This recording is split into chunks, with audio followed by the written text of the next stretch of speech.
एकेकाळी कोकणचा किनारा म्हणजे गिधाडांसाठी नंदनवन होतं। सह्याद्रीच्या कडेकपारींपासून इथल्या किनाऱ्यांवर विविध जातीच्या गिधाडांचा मुक्त संचार होता। मात्र 90च्या दशकानंतर हे सारं चित्र पालटू लागलं।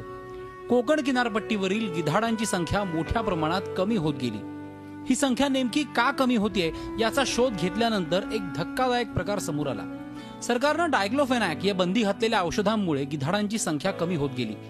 मात्र गिधाडांच्या जातींचं संवर्धन व्हावं यासाठी कोकण किनारपट्टीवर सह्याद्री निसर्ग मित्र संस्थेनं प्रयत्न सुरू केले। संपूर्ण कोकणामध्ये डायक्लोफेनॅक फ्री झोन होणं तसंच गिधाडांना संरक्षित क्षेत्र व्हावं यासाठी आमचा प्रयत्न चाललाय आणि या सगळ्यांच्या प्रयत्नातून येणाऱ्या काळामध्ये या गिधाडांना संरक्षण मिळेल असं आम्हाला वाटतं। ज्या माडाच्या झाडांवर गिधाडांचं घरटं आहे अशा झाडाचं उत्पादन गिधाडाची विष्ठा उष्ण असल्यानं कमी होत असल्याचं लक्षात आलं। अखेर सह्याद्री निसर्ग मित्र संस्थेनं अशा झाड मालकांना शासनाच्या माध्यमातून नुकसान भरपाई देणं सुरू केलं। या प्रयत्नांमुळे गिधाडांची घरटी वाढू लागली।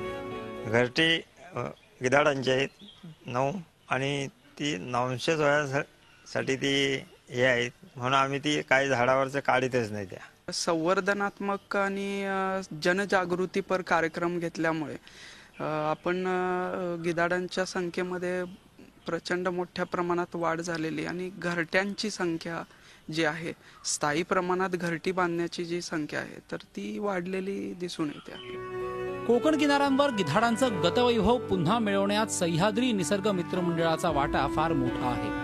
प्रणव पोळेकर, झी मीडिया, श्रीवर्धन, रायगड। झी 24 तास रहा एक पाऊल पुढे।